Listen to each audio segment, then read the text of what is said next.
It's me ശ്വേതാപ്പി. നമ്മുടെ ഇന്നത്തെ വീഡിയോയില് വട്ടവടയിൽ അധികം ആരും കാണാത്ത കുറച്ച് കാഴ്ചകളാണ് കേട്ടോ കാണിക്കുന്നത്. അപ്പൊ ആദ്യത്തെ ദിവസം നമ്മൾ വട്ടവടയിൽ എത്തി. ഇവിടുത്തെ ഏറ്റവും കിടിലൻ വ്യൂ പോയിന്റ് ആയ പാലിക്കലിലേക്കുള്ള ട്രെക്കും നമ്മൾ സ്റ്റേ ചെയ്ത ക്യാമ്പ് സൈറ്റിലെ വിശേഷങ്ങളുമാണ് ഉള്ളത്. പിന്നെ ട്രൈബൽ വില്ലേജ് വിസിറ്റ് ചെയ്തപ്പോൾ എന്റെ വീഡിയോയിലൂടെ നിങ്ങളെ പരിചയപ്പെടുത്തിയ സാമിയണ്ണനായിട്ടുള്ള ഒരു ഇന്റർവ്യൂവുമാണ് രണ്ടാമത്തെ ദിവസത്തെ വിശേഷങ്ങൾ. അപ്പോൾ ട്രെക്കിങ്ങും ക്യാമ്പിങ്ങും ഇതുപോലുള്ള അഡ്വഞ്ചേഴ്സും ഒക്കെ ഇഷ്ടപ്പെടുന്നവര് ഈ വീഡിയോ കാണാതെ പോകരുതേ. വെള്ളത്തിലൊക്കെ കഴിച്ചിട്ട് കൈയൊക്കെ ഭയങ്കര ഐസ് കേട്ടേ. ഒരു പൊടിയിന്ന് തന്നെ വേണോ കല്യാണം കഴിക്കാനായിട്ട്? ഇതാണ് വട്ടവട റൊട്ടി.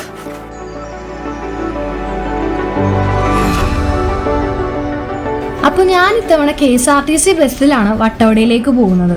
വെളുപ്പിന് 4 മണിക്ക് എറണാകുളം KSRTC ബസ് സ്റ്റാൻഡിൽ നിന്ന് വട്ടവടയിലെ കോവിലൂർക്ക് പോകുന്ന ബസ്സാണിത്. ഇതിനു മുന്നേ പോയപ്പോൾ വൈറ്റില ഹബ്ബിൽ നിന്ന് രാവിലെ 6:30 സ്റ്റാർട്ട് ചെയ്യുന്ന ബസ്സിനാണ് പോയിട്ടുള്ളത്. ബസ്സിലെ ദൂരയാത്രകൾ ബഡ്ജറ്റ് ഫ്രണ്ട്ലി ആണെന്ന് മാത്രമല്ല, അതൊരു വേറെ ഫീൽ തന്നെയാണ്. ഏകദേശം ഒരു 11 മണി കഴിഞ്ഞപ്പോഴേക്കും ഞാൻ വട്ടവടയിലെത്തി. ഇതാണ് കോവിലൂർ എന്ന് പറയുന്ന വട്ടവടയിലെ ഒരു ഗ്രാമം. ഇവിടെ തന്നെ കുറെ ചെറിയ ചെറിയ കടകളുണ്ട്. ഇവിടുന്ന് ബ്രേക്ക്ഫാസ്റ്റ് കഴിച്ചിട്ട് നമുക്ക് സ്റ്റേ ചെയ്യുന്ന സ്ഥലത്തേക്ക് പോവാം. കോവിലൂർന്ന് തന്നെ ഒരു ഓട്ടോ പിടിച്ചിട്ട് ചിലന്തിയാർ എന്ന സ്ഥലത്തേക്കാണ് ഞാനിപ്പോൾ പൊക്കോണ്ടിരിക്കുന്നത്. എൻ്റെ കഴിഞ്ഞൊരു വീഡിയോയിൽ ഞാൻ കാണിച്ചിരുന്ന മാജിക് വാലിയിലേക്കാണ് ഞാൻ ഇത്തവണയും പോകുന്നത്. ഈ പാലിക്കല് വ്യൂ പോയിന്റിന്റെ ഏറ്റവും അടുത്തുള്ള ഒരു ക്യാമ്പ് സൈറ്റ് ആണ് ഈ മാജിക് വാലി. അതുകൊണ്ടാണ് ഞാൻ വീണ്ടും ഇവിടെ തന്നെ വരാമെന്ന് തീരുമാനിച്ചത്. ഇവിടുന്ന് തന്നെ പാലിക്കല് വരെ പോയി വരാൻ 5 കിലോമീറ്ററോളം നടക്കണം. ദാ നമ്മൾ മാജിക് വാലി എത്തി. അങ്ങോട്ടേക്ക് കയറിക്കൊണ്ടിരിക്കുകയാണ്. ഇപ്പൊ വേനൽ സമയമായതുകൊണ്ട് ഇലകളൊക്കെ കൊഴിഞ്ഞു കിടക്കുന്നത് കാണാട്ടോ. ദാ അവിടെ പുതിയ ടെന്റൊക്കെ കാണാം. കഴിഞ്ഞ തവണ ഇത് ഉണ്ടായിരുന്നില്ല വന്നപ്പോ.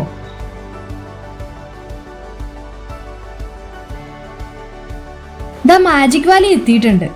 ഇവിടെ കുറെ ആർട്ട് വർക്ക്സ് ഒക്കെ ചെയ്തിട്ടേക്കുന്നത് കാണാട്ടോ.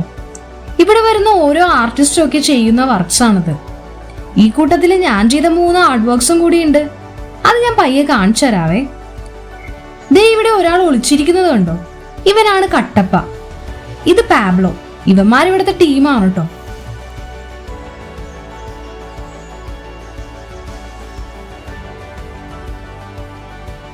ദേ ഇത് ഞാൻ കഴിഞ്ഞ തവണ മാജിക് വാലിയിൽ വന്നപ്പോൾ ചെയ്തു തുടങ്ങിയ ഒരു എംബ്രോയിഡറി ആർട്ട് വർക്കാണ്. പക്ഷെ അവിടെ വെച്ച് പനി പിടിച്ച് വയ്യാതായതുകൊണ്ട് കംപ്ലീറ്റ് ചെയ്യാൻ പറ്റിയില്ലായിരുന്നു. അതുകൊണ്ട് ഇത്തവണ വീട്ടിൽ നിന്ന് തന്നെ കംപ്ലീറ്റ് ചെയ്തിട്ടാണ് ഞാനിത് കൊണ്ടുവന്നിരിക്കുന്നത്. ഇത് ഫുള്ളും ത്രെഡും നീഡിലും കൊണ്ട് ചെയ്തതാണ് കേട്ടോ. അങ്ങനെ നല്ലൊരു സ്ഥലം നോക്കി ഞങ്ങളിത് ഇവിടെ ഇൻസ്റ്റാൾ ചെയ്തു. അപ്പോൾ ഇനി ഇവിടെ വരുന്നവർക്ക് എൻ്റെ ഈ ആർട്ട് വർക്ക് കാണാം കേട്ടോ. എങ്ങനെയുണ്ടത്? ഇഷ്ടപ്പെട്ടോ? എംബ്രോയിഡറി മാത്രമല്ല, വേറെ കുറച്ച് ആർട്ട് വർക്ക്സ് കൂടി ഞാൻ ചെയ്തിട്ടുണ്ട്. അതിലൊന്നാണ് ഈ ബോട്ടിൽ ആർട്ട്. ഇവിടെ നിന്ന് കിട്ടിയ കുറച്ച് സാധനങ്ങളൊക്കെ കൊണ്ട് ഉണ്ടാക്കിയതാണത്.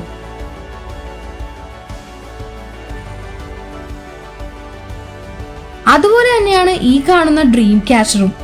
ആരൊക്കെയോ ഉപയോഗിച്ചു വെച്ച കുറച്ച് ത്രെഡ്സും ബീഡ്സും പിന്നെ ഇവിടെ നിന്ന് വെട്ടിയെടുത്ത മരക്കൊമ്പും ഒക്കെ കൊണ്ട് ഉണ്ടാക്കിയതാണ് ഞാൻ. എനിക്കറിയില്ലാത്ത കാര്യങ്ങളൊക്കെ പുതിയതായിട്ട് ട്രൈ ചെയ്ത് നോക്കാൻ വലിയ ഇഷ്ടമാണ് കേട്ടോ. അങ്ങനെ ട്രെക്കിങ് സ്റ്റാർട്ട് ചെയ്യാൻ സമയമായപ്പോൾ ഇവന്മാരെല്ലാം ഇവിടെ അസംബിൾ ചെയ്തിട്ടുണ്ട്. അങ്ങനെ നമ്മൾ പാലിക്കല് വ്യൂ പോയിന്റിലേക്കുള്ള ട്രെക്കിങ് സ്റ്റാർട്ട് ചെയ്തിട്ടോ. ഞാൻ പറഞ്ഞില്ലേ ഇവിടുന്ന് 2 സൈഡും കൂടി കൂട്ടി 5 കിലോമീറ്ററോളം നടക്കാനുണ്ടെന്ന്. അതിൽ ആദ്യത്തെ പകുതിയും കുത്തനെയുള്ള കയറ്റമാണ്. ഇത്ര വലിയ മരങ്ങൾക്കിടയിലൂടെ നടന്നുകൊണ്ടിരുന്നപ്പോൾ ഞാൻ ആലോചിക്കുകയായിരുന്നു, ഈ മരങ്ങൾക്ക് മുന്നിൽ ഞാനൊരു ഉറുമ്പിനോളം ഉള്ളല്ലോ എന്ന്. പോകുന്ന വഴിയെ ഇതുപോലുള്ള കുറെ പൂക്കൾ കാണാം. ഇതാണ് അരിപ്പൂവ്. ഇതിലുണ്ടാവുന്ന കായ്ക്കൾ ഭക്ഷിച്ചാൽ മൃഗങ്ങൾക്ക് അസുഖങ്ങൾ ഉണ്ടാവും. അതുപോലെ മറ്റൊരു ചെടിയാണിത്, മെക്സിക്കൻ ഡെവിൾ. ഇതെല്ലാം കളകളാണ്. അപ്പോൾ ഈ കളകൾ പലയിടത്തും ഇങ്ങനെ തിങ്ങി നിറഞ്ഞു വളരുന്നത് കൊണ്ട് മൃഗങ്ങൾക്ക് ഭക്ഷിക്കാൻ പറ്റുന്ന കായ്ക്കളും ചെടികളും വളരാൻ തടസ്സമാവുന്നുണ്ട്. സൺസെറ്റ് ആയപ്പോഴേക്കും നമ്മൾ ആദ്യത്തെ വ്യൂ പോയിന്റ് എത്താറായി. അത്യാവശ്യം നല്ല കയറ്റം കയറിയിട്ടുണ്ട് ഞാൻ. ഈ മലയിൽ നിന്നുള്ള ഹൈറ്റ് കാണുമ്പോൾ തന്നെ അത് നിങ്ങൾക്ക് മനസ്സിലാവും കേട്ടോ. ചുറ്റും ദാ ഗ്രാൻഡസ് യൂക്കാലിപ്റ്റസ് മരങ്ങളാണ് ഈ കാണുന്നത്. എത്രയൊക്കെ ടയർഡായാലും ഇവിടെ വരുമ്പോൾ ഇതിന്റെ ഇലകൾ പറിച്ച് സ്മെല്ല് ചെയ്യുമ്പോൾ തന്നെ കിട്ടുന്ന ഒരു എനർജി ഉണ്ട്. ഇനിയും ഒരുപാട് ദൂരങ്ങൾ നടക്കാനുള്ള ഒരു പവർ ശരീരത്തിന് കിട്ടുന്നത് പോലെ തോന്നാറുണ്ട് എനിക്ക്. അങ്ങനെ ദാ നമ്മള് ആദ്യത്തെ വ്യൂ പോയിന്റ് എത്തി. ഇനി ഇവിടെ ഇരുന്ന് ഈ കാഴ്ചകളൊക്കെ ആസ്വദിച്ച് വീണ്ടും നടക്കാം. വരുന്ന വഴികളെല്ലാം നല്ല ഭംഗിയുള്ള കാഴ്ചകളായിരുന്നു കേട്ടോ.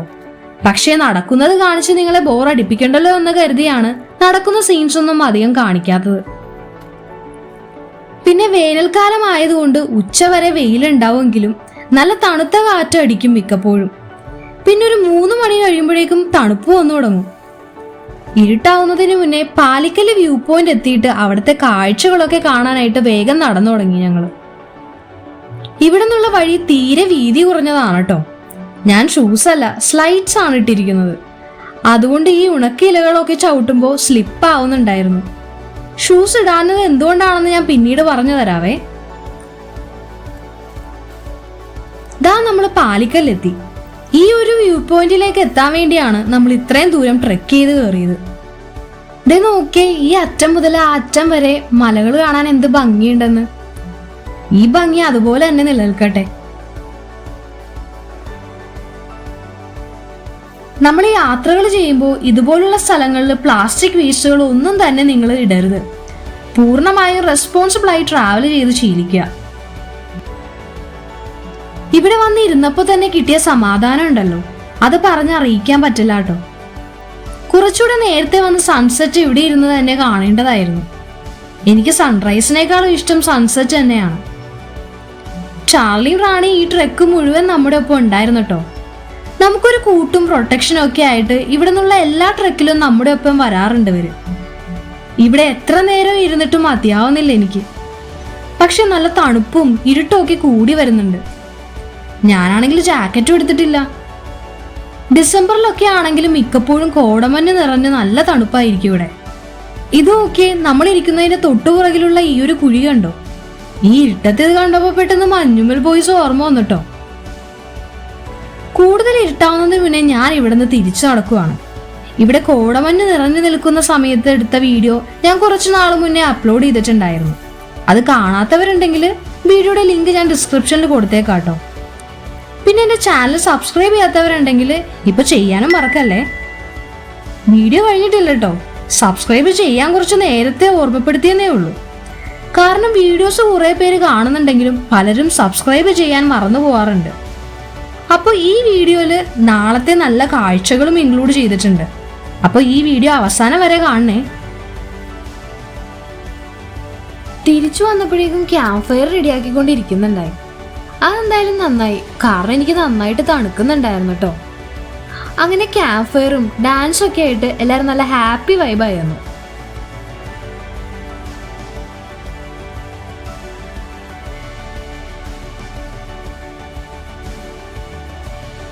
ഈ ഒരു വേനൽ സമയത്ത് രാവിലെയും ഉച്ചയ്ക്കും ഒക്കെ നല്ല വെയിലും രാത്രി ആകുമ്പോഴേക്കും തണുപ്പ് കൂടുതലും ആയിരിക്കും കേട്ടോ.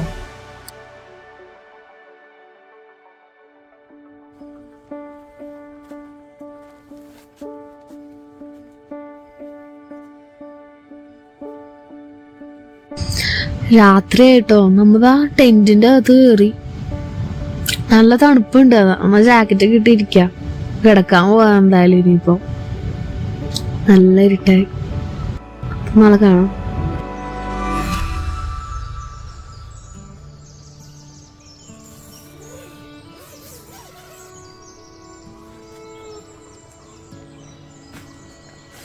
രാവിലെ തന്നെ ഈ കിളികളുടെ ശബ്ദം കേട്ടിട്ടാണ് ഞാൻ എഴുന്നേറ്റത്. ഇതാ കണ്ടോ, ഒരുപാട് ബേർഡ്സ് ഉണ്ട് ഇവിടെ. നല്ല തണുപ്പുണ്ട്. ഞങ്ങൾ കുറച്ച് നേരത്തെ എഴുന്നേറ്റ്.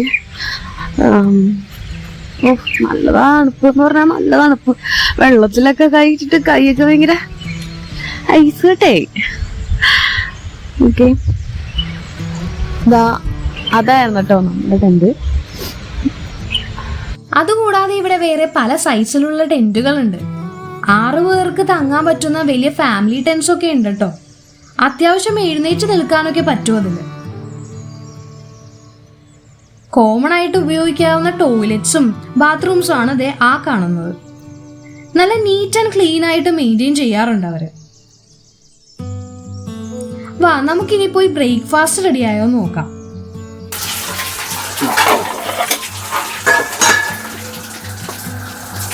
ശക്തിയിൽ എന്താ ഉണ്ടാക്കണേ? ഇതാണ് വട്ടവട റൊട്ടി.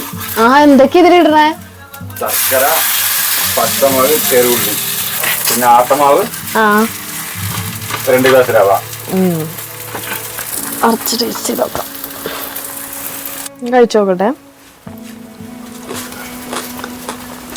ചെറുള്ളിയൊക്കെ കടിക്കാൻ കിട്ടുന്നുണ്ട്, അതിന് നല്ല ടേസ്റ്റ് ഉണ്ട്. നല്ല മധുരമുണ്ട് ശർക്കരയുടെ. ഇനി എരിവും കൂടി പറഞ്ഞാൽ നല്ല ടേസ്റ്റ് ഉണ്ട്. അപ്പൊ ഇതാണ് വട്ടവട റൊട്ടി.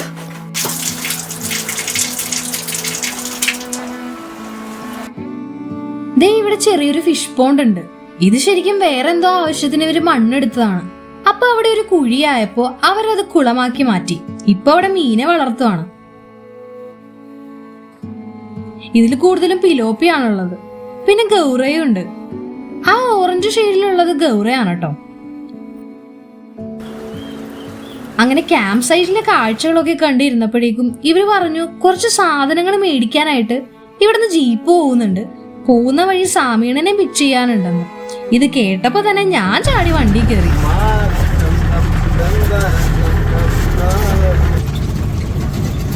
അങ്ങനെ കുറച്ചു ദൂരം പോയി കഴിഞ്ഞ് സാമീണനെ കണ്ടു. ഇവിടെ നിന്നിട്ടുണ്ടെങ്കിൽ കൂടെല്ലാരും കൂടി അങ്ങ് ദൂരെ കാണായിരുന്നു. അവിടെ പോണമെന്ന് ആഗ്രഹം ഉണ്ടായിരുന്നു. പക്ഷെ പബ്ലിക്കിന് അങ്ങോട്ട് പോവാനുള്ള പെർമിഷൻ ഇല്ല. ട്രൈബൽസിന് മാത്രമേ അങ്ങോട്ട് പോവാൻ പാടുള്ളൂ. അതുകൊണ്ട് തന്നെ ഞാൻ അങ്ങോട്ട് പോയില്ല. തൽക്കാലം ദൂരെ നിന്നുള്ള കാഴ്ചകളൊക്കെ കണ്ട് ഇവിടെ അങ്ങനെ കുറച്ചു നേരം നിന്നു. സാമീണനെ പിക്ക് ചെയ്തതിന് അടുത്തായിട്ട് ഒരു കോവിലുണ്ട്. അപ്പൊ അവിടെ ഒന്ന് കയറി പ്രാർത്ഥിച്ചിട്ട് പോരാനാണ് പ്ലാൻ. പിന്നെ ഇത് ട്രൈബൽ സെറ്റിൽമെന്റ്സിന്റെയും ആനമുടി ഷോല നാഷണൽ പാർക്കിന്റെ ബോർഡറിന്റെയും അടുത്തായതുകൊണ്ട് പബ്ലിക്കിന് ഇവിടെ എൻട്രി ഉണ്ടോന്നൊന്നും എനിക്കറിയില്ല കേട്ടോ. എന്തായാലും വരുന്ന വഴി നോ എൻട്രി ബോർഡൊന്നും ഞാൻ കണ്ടില്ല. എന്നിരുന്നാലും സാമീണനെ കൊണ്ട് ഒരു വാച്ചറിനോട് നേരത്തെ തന്നെ അന്വേഷിപ്പിച്ചപ്പോൾ ഈ കോവിലിന് മാത്രം വന്ന് പ്രാർത്ഥിച്ചിട്ട് പൊക്കോളാൻ പറഞ്ഞുകൊണ്ട് ഇവിടെ വരെ വരാൻ പറ്റി. നമ്മളിപ്പോ കൂടലാറാണുള്ളത്. കൂടലാറ് കുടിയിലേക്കൊന്നും പോകുന്നില്ല. അങ്ങോട്ടേക്ക് നമുക്ക് എൻട്രിയും ഇല്ല. ഇവിടുത്തെ ട്രൈബൽസിന് മാത്രമേ അങ്ങോട്ടേക്ക് പോകാൻ പറ്റുള്ളൂ. അതാ നമ്മളിപ്പോ കൂടലാറ് ഗണപതി കോവിലിന്റെ ഫ്രണ്ടിലാണ് നിൽക്കണേ. ഉള്ളിലേക്കൊന്നും ഫോണും കൊണ്ട് നമ്മൾ പോകുന്നില്ല. പുറത്തുനിന്ന് കാണിക്കുക. ഇതാണ് കൂടലാറ് ഗണപതി കോവില്. അപ്പോൾ അമ്പലത്തിൽ കയറി പ്രാർത്ഥിച്ചു. ഈ അമ്പലത്തിന് ഒരു പ്രത്യേക വൈബ് ഉണ്ട് കേട്ടോ. ഇവിടെ ഫുള്ള് ചുറ്റിനും കാടാണ്. നോക്കി, ഞാൻ ബാക്ക് ക്യാമറ കാണിച്ചത്. ഓക്കെ, ഇതുണ്ടോ? ഫുള്ള് മരങ്ങളും തണുത്ത കാറ്റും. ഈ അമ്പലത്തിന്റെ ഫ്രണ്ടിൽ കൂടി ഇങ്ങനെ ഒഴുകുന്ന ഈ തോടും. ഇവിടുത്തെ വെള്ളം നല്ല ഫ്രഷാണ്, നമുക്ക് കുടിക്കാം. ഞാൻ കുടിച്ചു. നല്ല ഒരു ഭയങ്കര എനർജി ഉണ്ട് ഇത് കുടിക്കുമ്പോൾ കിട്ടുന്നത്. നമ്മൾ വന്നപ്പോൾ നല്ല ടയേർഡായിരുന്നു, പക്ഷെ നല്ലൊരു എനർജി ഉണ്ട് ആ വെള്ളത്തിന്. ഓക്കെ, ഉണ്ടോ? ഈ അമ്പലം തന്നെ ഇരിക്കുന്ന ഒരു കാടിൻ്റെ ഉള്ളായിട്ടാ. ഇതിപ്പോ ആനമുടി ഷോലയുടെ പുറകുവശമാണോ? എന്താണ് അവിടെ ബോർഡുള്ളത്? ഫെൻസും ഉണ്ട് അതേപോലെ. ആനയൊന്നും വരാതിരിക്കും. ഇങ്ങോട്ട് വന്നിട്ടുണ്ടോ എപ്പോഴെങ്കിലും? ഫെൻസ് കടന്നു വരുമോ? കൂടലാറ് ഇനിയിപ്പോ ഇവിടുന്ന് കുറച്ച് ദൂരം ഉള്ളല്ലേ? പിന്നെ നമുക്ക് ഈ കുടിയില് മൂപ്പന്മാരുണ്ടാവില്ലേ? അപ്പൊ മത്സ്യപ്പെട്ടി കുടിയിൽ പോയിരുന്നു. അവര് പറയണത് കേൾക്കണോ? അപ്പൊ നമ്മള്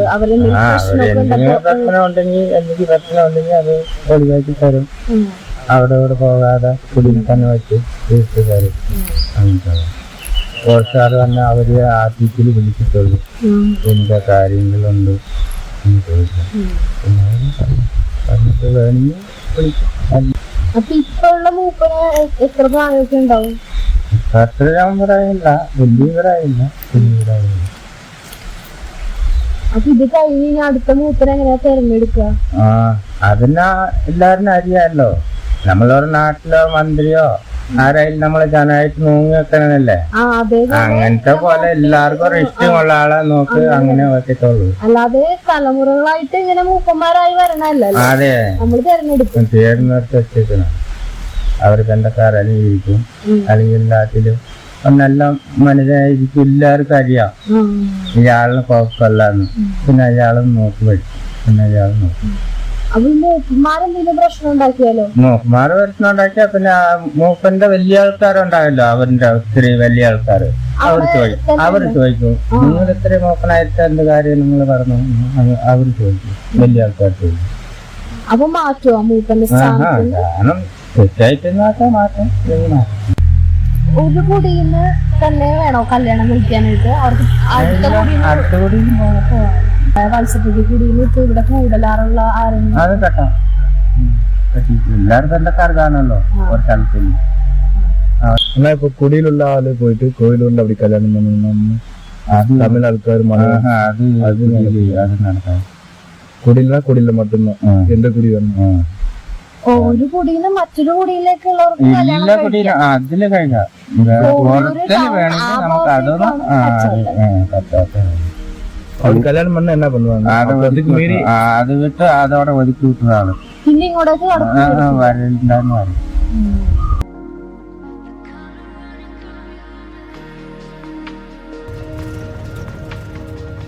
അപ്പൊ ഇവിടുന്ന് തിരിച്ചു പോകുന്ന വഴി ഒരു കോവില് കൂടി ഉണ്ട്.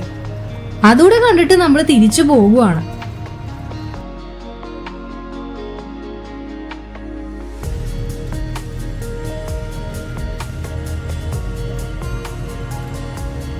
അപ്പൊ വീഡിയോ മുഴുവനായി കണ്ടിരുന്നവരോട് ഒരുപാട് നന്ദിയുണ്ട്. എല്ലാവർക്കും ഈ വീഡിയോ ഇഷ്ടപ്പെട്ടെന്ന് വിചാരിക്കുന്നു. തീർച്ചയായും കമന്റ് ബോക്സിലൂടെയോ എന്റെ ഇൻസ്റ്റഗ്രാമിലൂടെയോ അറിയിക്കണേ. അപ്പൊ അടുത്ത വീഡിയോയിൽ കാണുന്നവരെ ബൈ.